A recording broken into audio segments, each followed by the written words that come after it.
대한민국이 지금 난리가 났습니다. 59년간 한 번도 흔들린 적 없는 가왕이 마지막 인사를 준비하고 있기 때문인데요. 처음 은퇴 소식이 전해졌을 때만 해도 설마 라는 반응이 대부분이었지만 지난해 2월 자필 편지로 은퇴를 선언하면서 팬들의 가슴을 울렸습니다. 그의 마지막 서울 공연 티켓은 단 5분 만에 전석 매진을 기록한 건데요. 심지어 현재 암표값이 50만 원까지 치솟았다고 합니다. 70대의 나이에도 3시간이 넘는 공연을 완벽하게 소화하는 라이브의 신. 대체 무엇이 그를 이토록 특별하게 만든 걸까요? 더욱 놀라운 건 그의 무대 위 발언들입니다. 지난해 심의 3계엄 때는 국회의사당이 어디고 용산은 어느 쪽이고 라며 일침을 가했고 북한에 대해서는 김정은이라는 돼지는 사람들이 굶어 죽거나 말거나 살이 쪄가지고 라며 거침없는 비판을 쏟아냈는데요. 그의 마지막 무대에서는 또 어떤 폭탄 발언이 나올지 전국이 주목하고 있습니다. 그런데 더욱 놀라운 사실이 있습니다. 최근 하버드 대학교 음악대학원에서 박사과정을 밟고 있는 한 천재 음악가가 나훈아의 사내라는 노래에 완전히 매료되어 자신의 박사 논문 주제를 바꿨다고 하는데요. 13살에 카네기홀에서 리사이트를 열었던 이 음악가는 도대체 무엇을 발견했길래 자신의 전공까지 바꾸게 된 걸까요? 안녕하세요. 저는 하버드 대학교 음악대학원 박사과정에 재학 중인 엠마 윌리엄스입니다. 1997년 뉴욕 맨해튼의 상류층 지역에서 태어났고 골드만삭스의 수석 부사장이었던 아버지와 메트로폴리탄 오페라의 주역 소프라노였던 어머니 밑에서 자랐습니다. 저희 집은 트럴파크가 내려다 보이는 고급 아파트의 최상층이었습니다. 매일 아침 일어나면 창밖으로 보이는 공원의 풍경이 제 하루를 시작하게 했습니다. 피아노와 바이올린 소리가 늘 집안을 채웠고 어머니의 아름다운 콜로라투라, 소프라노 연습 소리는 제게 자장가가 되었습니다. 3살 때 피아노를 시작으로 음악을 접했고 5살에는 바이올린도 시작했습니다. 7살부터는 어머니의 권유로 성악도 배우기 시작했습니다. 매주 월요일부터 토요일까지 하루도 빠짐없이 최소 4시간의 연습이 이어졌습니다. 힘들다고 느낀 적은 없었습니다. 그저 제가 태어난 순간부터 주어진 일상이었기 때문입니다. 줄리아드 음대 예비학교에서 보낸 시간은 제 음악 인생의 기틀을 다지는 시기였습니다. 매년 열리는 학생 콩쿠르에서 연속 1위를 차지했고 13살이라는 어린 나이에 카네기홀에서 솔로 리사이트를 열었습니다. 뉴욕타임즈는 저를 새로운 세대의 음악 신동이라 칭했고 월스트리트 저널은 클래식 음악의 미래라 표현했습니다. 예일 대학교 학부 시절 저는 음악사와 작곡을 전공했습니다. 4년 연속 학장 명단에 이름을 올렸고 졸업할 때는 수석의 영예를 안았습니다. 제 졸업작품인 현대사회에서의 클래식 음악의 역할이라는 주제의 논문은 예일 음대 역사상 최고 점수를 받았다고 합니다. 하버드 음대 석사과정 진학은 자연스러운 선택이었습니다. 현대 클래식 음악의 대중화라는 주제로 연구를 시작했고 지도교수이신 마이클 존슨 교수님의 전폭적인 지지를 받았습니다. 제 연구는 어떻게 하면 클래식 음악이 현대인들에게 더 가깝게 다가갈 수 있을지에 초점을 맞추고 있었습니다. 2020년 초 코로나19 팬데믹이 전 세계를 강타했습니다. 모든 공연장이 문을 닫았고 카네기홀과 메트로폴리탄 오페라 하우스마저 역사상 처음으로 장기 휴관에 들어갔습니다. 음악가들은 무대를 잃었고 관객들은 공연을 볼 수 없게 되었습니다. 하버드도 전면 온라인 수업으로 전환되었고 도서관도 폐쇄되었습니다. 그때 존슨 교수님께서 새로운 연구 제안을 하셨습니다. 팬데믹 시대의 음악과 사회적 위로라는 주제였습니다. 전 세계가 고립된 상황에서 각 나라의 음악이 어떻게 사람들에게 위로가 되고 있는지 연구하는 프로젝트였습니다. 처음에는 유럽의 발라드, 남미의 살사, 아프리카의 아프로비트 등 각 대륙의 대중음악을 중심으로 연구를 진행했습니다. 팬데믹이라는 특수한 상황에서 음악이 어떻게 사람들에게 희망이 되는지 그 사회 문화적 의미를 분석하는 것이 목표였습니다. 아시아 음악을 연구하던 중 제 인생을 바꾸는 운명적인 발견을 하게 되었습니다. 일본의 J-팝과 중국의 C-팝을 분석하고 난 뒤 한국의 음악을 조사하던 중이었습니다. BTS와 블랙핑크로 대표되는 K-팝은 이미 잘 알고 있었지만 예상치 못한 현상을 발견했습니다. 바로 트로트 열풍이었습니다. 처음 한국의 트로트를 접했을 때는 큰 충격이었습니다. 팬데믹이라는 전 세계적 위기 상황에서 각국은 대부분 현대적이고 세련된 팝음악으로 위로를 찾고 있었습니다. 하지만 한국은 달랐습니다. 전통적인 정서가 담긴 트로트가 전 세대를 아우르며 놀라운 인기를 얻고 있었습니다. 특히 흥미로웠던 것은 트로트가 단순한 복고, 열풍이 아니라는 점이었습니다. 젊은 세대들도 트로트를 즐기고 있었고 TV에서는 트로트 오디션 프로그램이 최고 시청률을 기록하고 있었습니다. 이는 제가 알던 어떤 음악 현상과도 달랐습니다. 연구를 위해 한국의 음악 평론가들과 온라인 인터뷰를 진행했고 트로트의 역사적 맥락을 조사했습니다. 그 과정에서 흥미로운 논쟁을 발견했습니다. 많은 사람들이 트로트가 일제강점기에 일본 엔카의 영향을 받아 시작되었다고 주장했지만 다른 한편에서는 오히려 한국의 트로트가 엔카의 영향을 주었다는 주장도 있었습니다. 이 논쟁은 제 호기심을 자극했습니다. 음악학도로서 한 장르의 기원을 연구하는 것은 매우 중요한 일이었습니다. 더구나 이는 단순한 음악적 논쟁을 넘어 문화적 정체성과 관련된 민감한 문제이기도 했습니다. 저는 더 깊이 있는 연구를 위해 1930년대부터 1970년대까지의 한국 대중음악 자료들을 찾아보기 시작했습니다. 놀라웠던 것은 한국의 트로트가 가진 고유한 특성이었습니다. 비록 초기에는 일본 음악의 영향이 있었을지 모르지만 한국의 트로트는 독자적인 발전 과정을 거치며 완전히 다른 장르로 발전해 있었습니다. 특히 한국의 전통 민요에서 보이는 독특한 식임새와 고유의 창법이 트로트에 녹아들어 있다는 사실을 발견했습니다. 더욱 흥미로웠던 것은 1960, 70년대 한국 트로트가 오히려 일본 엔카에 영향을 주었다는 증거들이었습니다.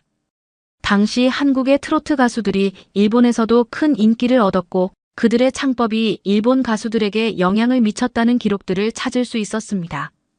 트로트의 기원과 정체성에 대한 연구는 제게 새로운 세계를 열어주었습니다. 특히 팬데믹 시기에 한국에서 일어난 트로트 열풍은 더욱 흥미로운 연구 주제였습니다. 전 세계가 봉쇄되고 사람들이 고립된 상황에서 왜 하필 트로트였을까? 이 의문은 제 연구의 핵심이 되었습니다. 각국의 팬데믹 시기 음악 소비 형태를 분석해보니 특이한 패턴이 발견되었습니다. 미국에서는 힙합과 R&B가, 유럽에서는 일렉트로닉 댄스 뮤직이 인기를 끌었습니다. 대부분의 나라들이 젊은 세대의 음악을 통해 위로를 찾았습니다. 하지만 한국은 K-팝 열풍 속에서 트로트가 더욱 빛나는 것이 가장 큰 특징이었습니다. 더 놀라웠던 것은 트로트를 즐기는 연령층이었습니다. 제가 수집한 데이터에 따르면 10대부터 80대까지 고른 분포를 보였습니다. 특히 젊은 층의 참여가 두드러졌는데 이는 음악학적으로 매우 특이한 현상이었습니다. 보통 전통적인 음악 장르는 젊은 세대의 외면을 받는 것이 일반적이기 때문입니다. 이러한 현상을 더 깊이 이해하기 위해 한국의 음악방송 프로그램들을 연구했습니다. 그 중에서도 트로트 오디션 프로그램들이 눈에 띄었습니다. 놀라웠던 것은 참가자들의 다양성이었습니다. 전업 가수 지망생부터 회사원, 학생, 주부까지 다양한 배경을 가진 사람들이 트로트를 통해 자신을 표현하고 있었습니다. 그러던 중 유튜브 알고리즘을 통해 2018년에 발표된 나훈아의 사내를 발견하게 되었습니다. 처음에는 의아했습니다. 현대의 트로트 가수가 이런 깊이 있는 노래를, 그것도 최근에 발표했다는 사실이 놀라웠기 때문입니다. 특히 충격적이었던 것은 노래의 완성도였습니다. 서사시적인 가사와 장중한 편곡, 그리고 무엇보다 나훈아만의 독특한 창법은 제가 알던 어떤 현대음악과도 달랐습니다. 마치 한 편의 서사시를 듣는 것 같았습니다. 가사를 번역해 읽어보면서 더 큰 충격을 받았습니다. 이 노래는 단순한 트로트가 아니었습니다. 아무것도 없이 태어나 세상을 살아가는 한 인간의 자존심과 긍지, 그리고 삶에 대한 의지를 담은 노래였습니다. 벌거벗은 몸으로 이 세상에 태어나 자랑할 것 없어도 부끄럽지도 않아라는 구절에서 느껴지는 강인함이 특히 인상적이었습니다. 더 놀라웠던 것은 이 노래가 2018년에 발표되었다는 점이었습니다. 전 세계가 K-팝과 젊은 세대의 문화에 주목하던 때에 이렇게 한 인간의 존엄성과 자존감을 노래한 곡이 만들어졌다는 사실이 인상적이었습니다. 그리고 나아가 호기심이 생겨 한국의 현대사를 찾아보기 시작했습니다. 그리고 이 노래의 가사가 단순한 개인의 이야기가 아닐 수도 있겠다. 긴가민가 하면서 조마조마하면서 설마설마 하면서 부대끼며 살아온 이 구절들은 마치 한국의 발전 과정과 묘하게 겹쳐지는 듯 했습니다. 아버지께서는 골드만삭스에서 많은 개발도상국의 성장을 지켜보셨다고 했습니다. 그 중에서도 한국의 이야기는 특별했습니다. 1950년대만 해도 세계에서 가장 가난한 나라 중 하나였던 한국이 불과 한 세대 만에 세계 10위권의 경제대국으로 성장한 것입니다. 그 과정에서 많은 이들이 긴가민가, 조마조마, 설마설마 하는 마음으로 앞으로 나아갔을 것입니다. 유튜브의 댓글들을 읽으며 또 한 번 놀랐습니다. 20대, 30대의 젊은 세대들도 이 노래에 깊은 감동을 받고 있었기 때문입니다. 아버지 생각이 났다, 눈물이 났다와 같은 댓글들이 가득했습니다. 특히 인상적이었던 것은 미련 같은 건 없다, 후회 역시도 없다라는 구절에 대한 반응이었습니다. 그토록 힘든 시간을 겪었음에도 자신의 삶을 당당하게 긍정하는 모습이 가슴을 울렸던 것 같았습니다. 이 노래는 저에게 새로운 관점을 제시해 주었습니다. 단순히 성공과 발전의 이야기가 아닌 그 과정에서 자신의 존엄성과 자존심을 지켜낸 사람들의 이야기. 그것이 바로 진정한 사내의 모습이 아닐까 하는 생각이 들었습니다. 비록 저는 한국인은 아니지만 이 노래가 전달하는 메시지는 국적을 초월하는 것이었습니다. 사내답게 살다가 사내답게 갈 거다라는 마지막 구절은 마치 선언과도 같았습니다. 그것은 인간으로서의 존엄성과 자부심을 끝까지 지키겠다는 의지의 표현이었던 것입니다. 이런 깊이 있는 발견은 제 연구의 방향을 완전히 바꿔놓았습니다. 이제 저는 단순히 팬데믹 시기의 음악 현상을 넘어 음악이 어떻게 한 시대와 한 민족의 정신을 담아내는지, 그리고 그것이 어떻게 보편적 감동을 줄 수 있는지에 대해 더 깊이 연구하고 싶어졌습니다. 이렇게 사내라는 노래를 통해 한국의 현대사에 대한 관심이 깊어지면서 저는 더 구체적인 연구를 시작하게 되었습니다. 하버드 도서관에서 찾은 자료들은 놀라움의 연속이었습니다. 1950년대 한국의 1인당 국민소득은 57달러. 이는 당시 가나보다도 낮은 수준이었습니다. 세계은행은 한국을 희망이 없는 나라로 분류했고 대부분의 경제학자들은 한국의 발전 가능성을 회의적으로 바라보았습니다. 아버지께 이 이야기를 했더니 놀라운 말씀을 해주셨습니다. 엠마, 내가 젊은 시절 월스트리트에서 처음 일할 때만 해도 한국은 투자 대상 국가도 아니었어. 하지만 지금 골드만삭스는 서울에 큰 지사를 두고 있지. 세계 경제사에서 이런 극적인 변화는 찾아보기 힘들어. 실제로 수치들은 놀라웠습니다. 1960년대부터 시작된 한국의 경제 성장은 연평균 8.6%를 기록했습니다. 이는 같은 기간 일본의 성장률을 뛰어넘는 것이었습니다. 특히 인상적이었던 것은 이 성장이 외국 자본의 도움 없이 순수하게 한국인들의 힘으로 이루어졌다는 점이었습니다. 그리고 지금 2020년대의 한국은 세계 경제의 주요 축이 되어 있었습니다. 삼성전자는 애플과 경쟁하는 글로벌 기업이 되었고 현대자동차는 세계 시장을 누비고 있었습니다. K-팝은 전 세계 음악 시장을 선도하고 한국의 문화 콘텐츠는 넷플릭스의 주요 콘텐츠가 되었습니다. 여기에 더해 한국은 이제 세계 문화의 새로운 기준을 만들어가고 있습니다. 방탄소년단은 영국 웸블리 스타디움을 매진시켰고 기생충은 칸 영화제와 아카데미를 동시에 제패했습니다. 오징어 게임은 전 세계 90여 개국에서 넷플릭스 1위를 기록했고 블랙핑크는 스포티파이에서 가장 많은 팔로워를 보유한 걸그룹이 되었습니다. 과학기술 분야의 혁신도 멈추지 않고 있습니다. 세계 최초로 5G 상용화에 성공했고 코로나19 대응은 K방역이라는 이름으로 세계의 표준이 되었습니다. 인공지능, 로봇공학, 바이오 산업에서도 세계를 선도하는 기술들을 계속해서 선보이고 있습니다. 이런 사실들을 알게 되면서 사내의 가사는 더욱 깊은 의미로 다가왔습니다. 벌거벗은 몸으로 이 세상에 태어나라는 구절은 전쟁 후 폐허가 된 나라의 현실을 긴가민가 하면서 조마조마하면서라는 부분은 불확실한 미래를 향해 도전했던 그들의 마음. 특히 인상적이었던 것은 미련 같은 건 없다, 후회 역시도 없다라는 구절이었습니다. 이는 단순한 허세나 자기 위안이 아닌 자신들이 걸어온 길에 대한 당당한 자부심이었던 것입니다. 힘든 시기를 겪으며 세계적인 경제 강국을 일궈낸 그들이었기에 할 수 있는 진정성 있는 선언이었습니다. 그리고 과거의 영광을 회상하는 노래가 아니라 여전히 현재 진행형인 한국의 저력을 이야기하고 있었던 것입니다. 실제로 한국은 2020년 코로나19 팬데믹 상황에서도 세계에서 가장 효과적으로 위기를 극복한 국가 중 하나였습니다. 저의 이러한 발견과 감상을 지도 교수님께 말씀드렸더니 매우 흥미로워하셨습니다.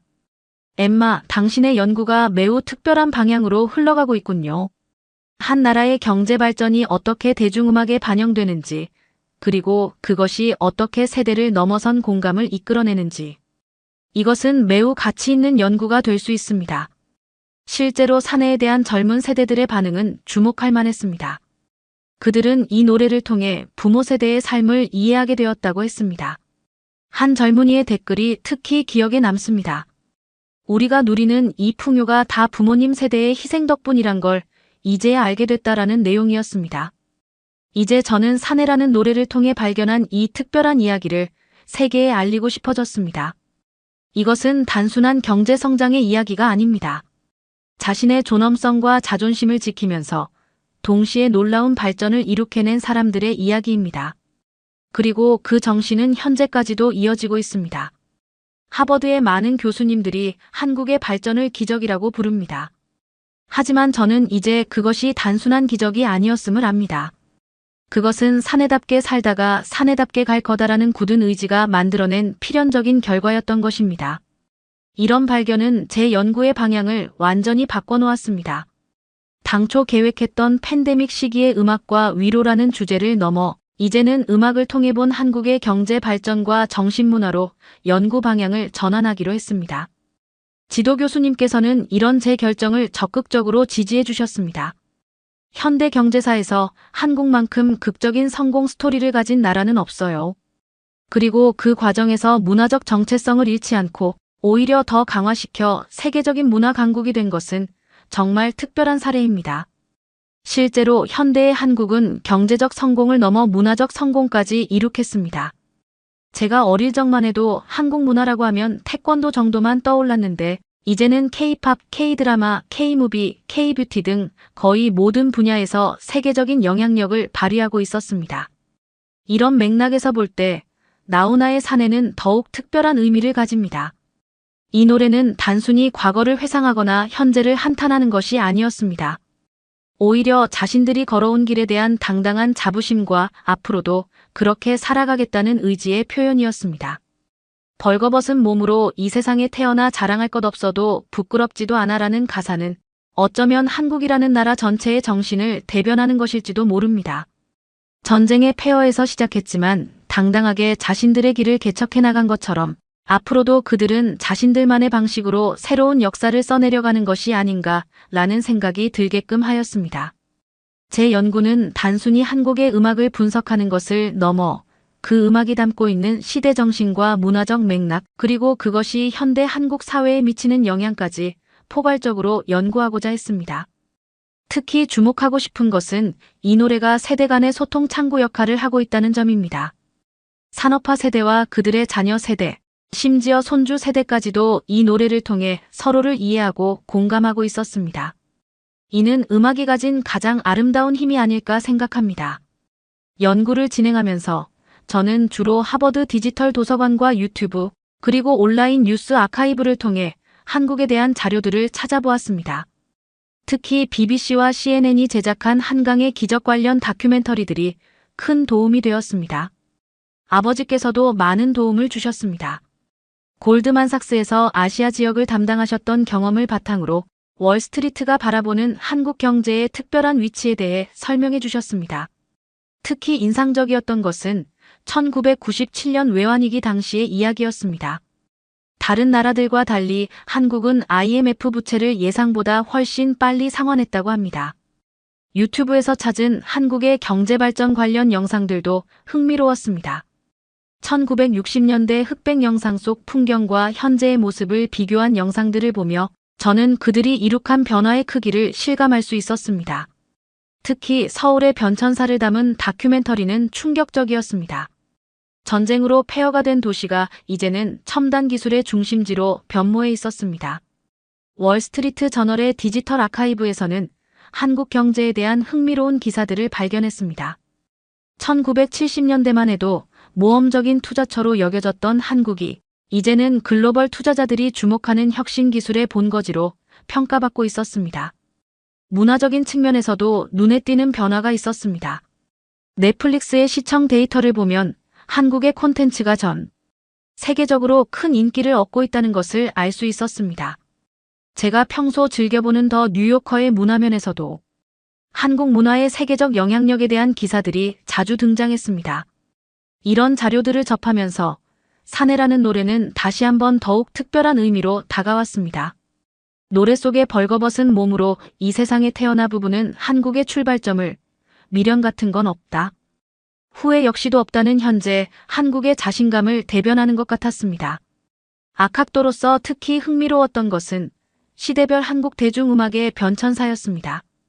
1970년대의 산업화 시대 음악부터 현재의 K-팝까지 음악은 그 시대의 모습을 고스란히 담아내고 있었습니다. 온라인 강연 플랫폼을 통해 한국의 여러 교수님들의 강의도 들어보았습니다.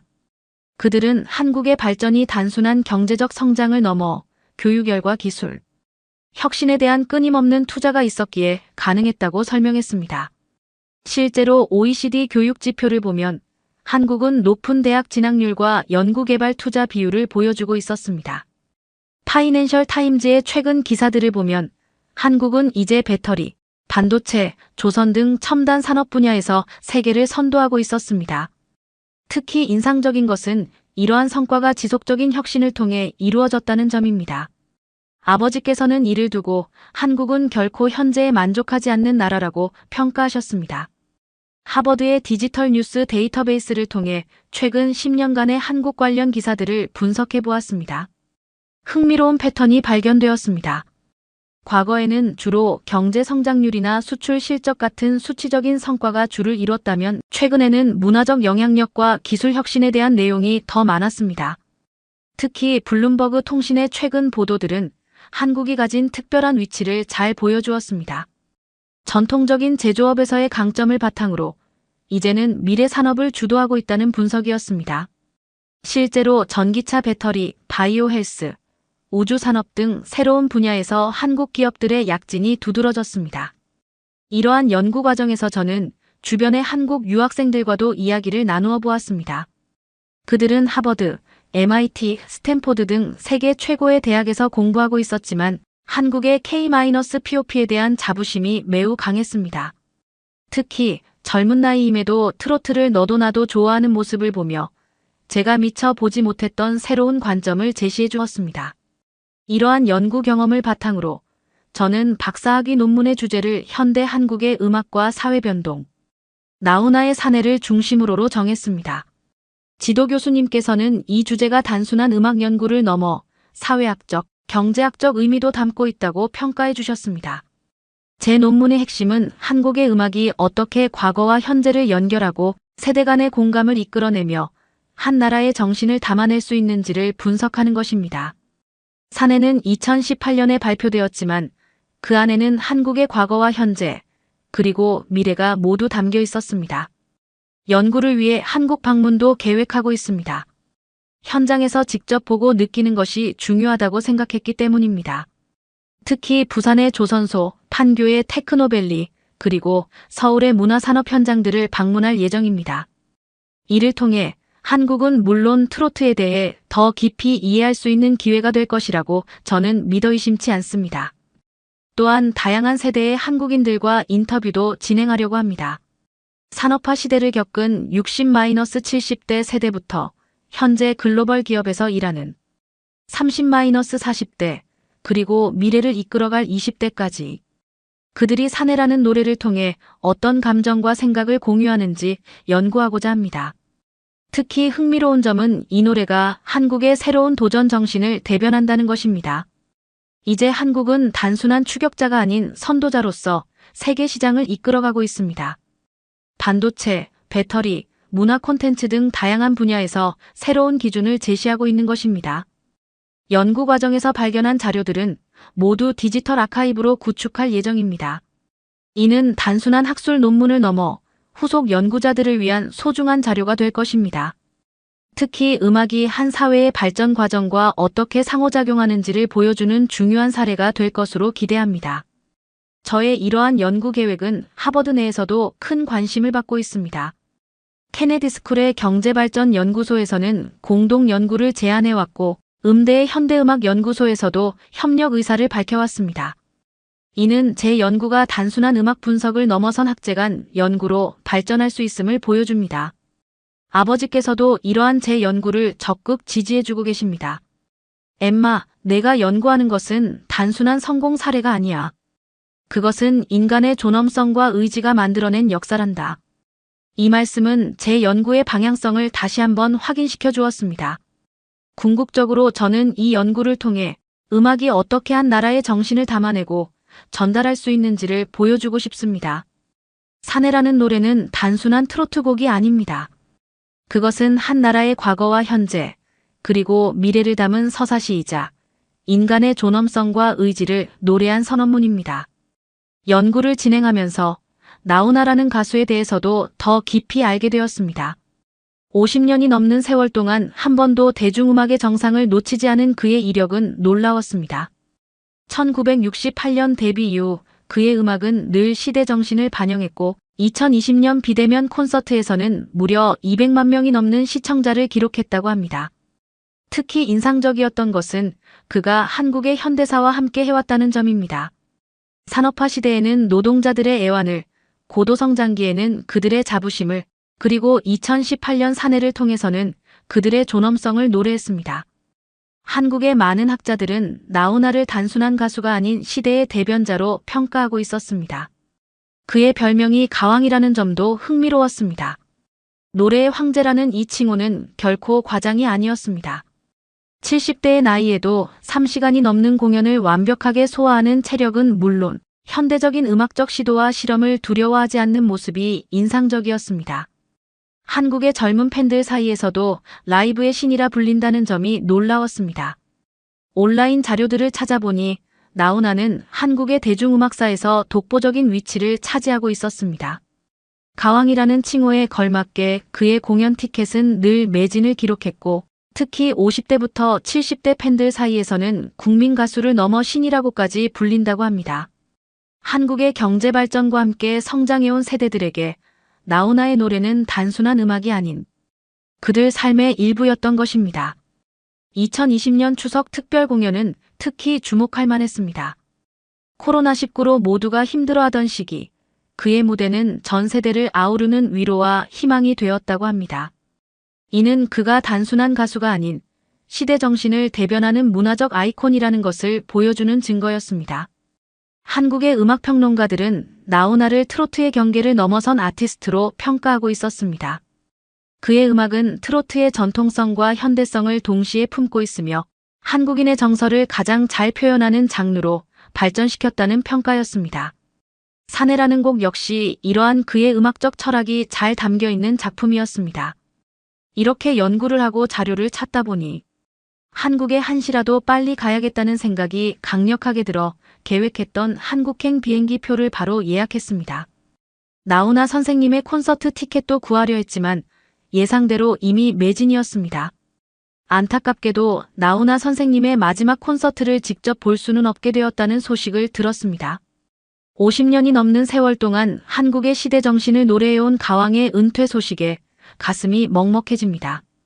그분의 마지막 무대를 직접 보지 못한다는 것이 너무나도 아쉽지만 그분이 남기신 사내와 같은 불멸의 명곡들은 영원히 한국인의 마음속에 살아있을 것입니다. 부산의 조선소에서 시작해서 판교의 테크노밸리, 서울의 K-팝, 그리고 산업 현장까지 이제는 세계를 선도하는 강국이 된 한국의 여정을 따라가 보고 싶습니다. 혹시 제가 꼭 가봐야 할 곳들을 추천해 주실 수 있을까요? 특히 나훈아 선생님의 음악 세계를 더 깊이 이해할 수 있는 장소들도 알고 싶습니다. 산업화 시대의 노동자들부터 현대의 청년들까지 반세기가 넘는 세월 동안 한국인들의 희로애락을 노래해온 나훈아 선생님. 그분의 마지막 선물인 사내는 이제 저에게도 인생의 나침반이 되었습니다. 비록 그분의 무대는 볼 수 없게 되었지만 그 노래가 전하는 깊은 울림과 감동은 영원할 것이라 믿어 의심치 않습니다. 한국 여행이 너무 기대가 되고 이번 여행이 저에게 어떠한 경험을 하게 해줄지 너무나도 기대가 됩니다. 사연을 재밌게 들으셨다면 구독과 알림 설정 부탁드립니다.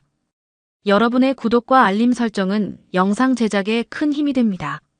지금까지 외국인의 시선에서 한국의 감동에 빠진 이야기를 전해드리는 감동 다이브였습니다. 좋은 하루 보내세요. 감사합니다.